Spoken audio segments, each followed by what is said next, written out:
Assalamualaikum warahmatullahi wabarakatuh. Shalom, Om Swastiastu, Namo Buddhaya, salam kebajikan. Bapak, Ibu hebat, perkenalkan saya Artiana, pengawas sekolah SMA SMK di Dinas Pendidikan Provinsi Kalimantan Tengah. Dalam kesempatan ini, saya akan berbagi praktik baik tentang pendampingan inovatif dengan metode training model 2S 2C, geliatkan mimpi semakin berdaya, implementasikan kurikulum merdeka. Adapun yang menjadi tujuan dari pendampingan inovatif dengan strategi training model 2S dan 2C yang saya lakukan untuk menjawab tantangan yang saya hadapi sehingga peserta IHT dapat. Yang pertama, meningkatkan motivasi dan komitmen dalam mengimplementasikan kurikulum merdeka di sekolah. Dan yang kedua, menciptakan suasana dan keterlibatan peserta IHT dengan melakukan budaya refleksi.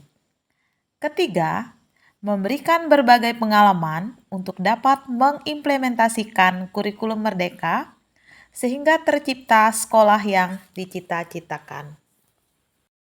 Di kelompok STAR, peserta berkolaborasi dan berdiskusi, kemudian menuliskan apa yang akan mereka mulai dalam implementasi kurikulum merdeka di Seman 1 Patengkep Tutuy.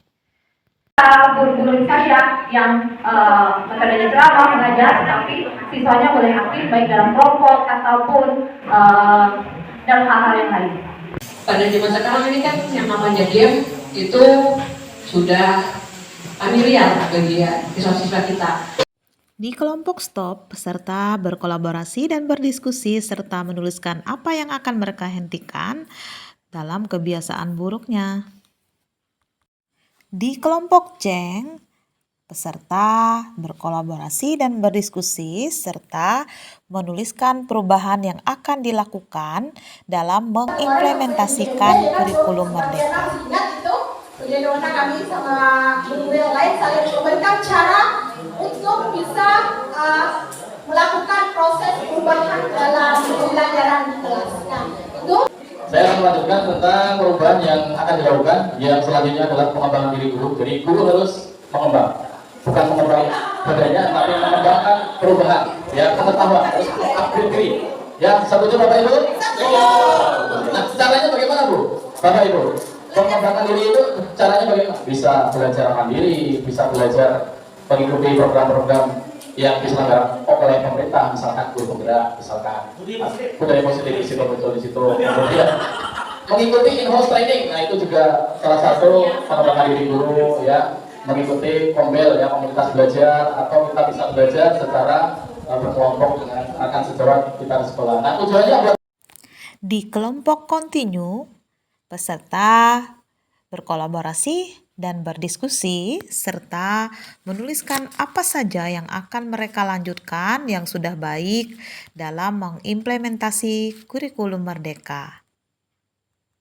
SMA Negeri 1 Patengkep Tutuy, musyawarah kami berenam, jadi kami akan menampilkan ada 5 poin, yaitu apa saja yang perlu dilanjutkan di SMA Negeri 1 Patengkep Tutuy yang memang sudah diterapkan di SMA kita. Yang pertama, melanjutkan penataan atau pengelolaan kedisiplinan siswa, di mana dalam melanjutkan penataan atau kedisiplinan siswa ini, jadi apa yang baik bisa kita kerjakan, kita lanjutkan, apa yang buruk kita hentikan atau kita rubah. Kenapa? Karena tujuan dari melanjutkan yang baik ini adalah untuk kemajuan sekolah kita juga di SMA 1 Patengkep Tutuy. Tujuan semua, apa yang baik kita laksanakan maka akan kita dapatkan yang baik juga. Ketika kita mengerjakan yang baik, maka kita akan mendapatkan balasan yang baik juga dari Tuhan. Itu yang saya ketahui. Seperti kita melanjutkan penataan, masuk kelas, mengajar sesuai modul, kemudian mengajar tidak benar dan sekarang apa yang kita banyak yang kita terangkan akan kita dapatkan juga. Jadi dari yang 5 ini, seandainya kami tulis banyak hal-hal yang baik yang temukan setelah ini. Jadi ya kita kelompok kontinu 1, 2, 3, 4, 5 kebiasaan baik.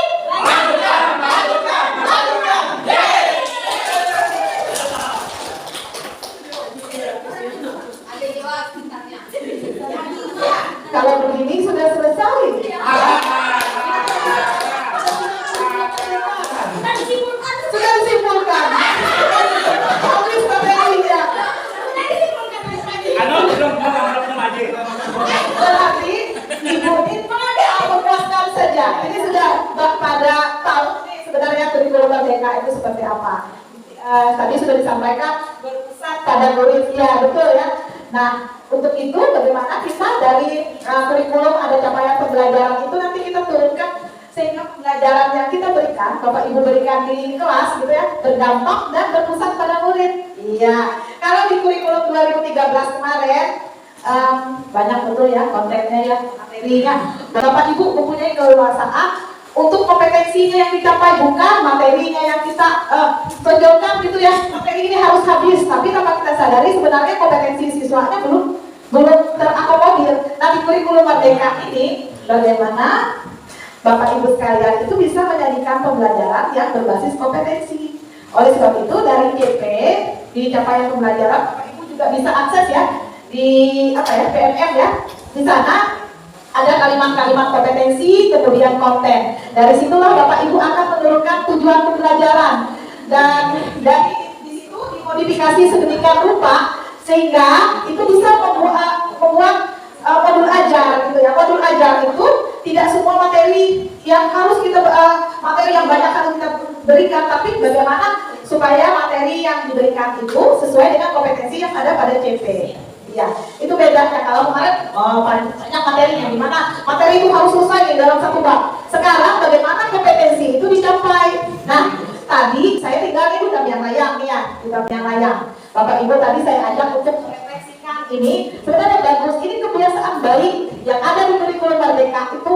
Saya ini cari-cari pikir gimana ya karakteristik di Seman 1 Paket Tutu itu. Oh iya, saya ajak guru-guru aja untuk berefleksi gitu ya, supaya saya ingin Bapak Ibu ini aktif dan di kelas Bapak Ibu juga nanti akan mengaktifkan pembelajaran yang berpusat pada murid. Saya lihat keluar potensinya Bapak Ibu yang tadi yang jarang katanya untuk ngobrol di depan, terlihat bisa. Tidak bisa. Ternyata ketika murid kita diberikan panggung ya atau Bapak Ibu diberikan panggung, yang itu bisa akan menjadi biasa. Oke? Yang belum dapat misalnya ada yang seleksi guru penggerak misalnya sampai berapa gitu kan tahapannya, nanti ikut lagi di angkatan 12 ini memang tidak ada, kita di Barito Timur karena sudah angkatan 11, ikut lagi di angkatan 13, jangan berputus asa. Dan kalau yang jadi kepala sekolah itu bonusnya, tapi artinya dalam pendidikan itu bagaimana nanti Bapak Ibu ini yang sesuai dengan kurikulum Merdeka ini. Oke, terima kasih untuk refleksi luar biasanya. Saya salam untuk Bapak Ibu sekalian, luar biasa ya. Di akhir kegiatan, saya mengajak peserta berefleksi untuk mengetahui pemahaman, perasaan, dan juga mengapresiasi kegiatan yang sudah mereka ikuti.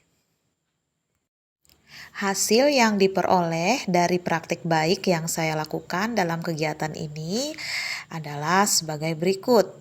Yang pertama, meningkatnya motivasi peserta IHT dalam mengimplementasikan kurikulum Merdeka di sekolah. Hal ini terlihat dalam rangkaian kegiatan. Kemudian yang kedua, terciptanya suasana dan keterlibatan peserta IHT dengan budaya refleksi menggunakan model 2S dan 2C. Dan yang ketiga, peserta dapat berbagi pengalaman untuk dapat mengimplementasikan kurikulum Merdeka sehingga tercipta sekolah yang dicita-citakan.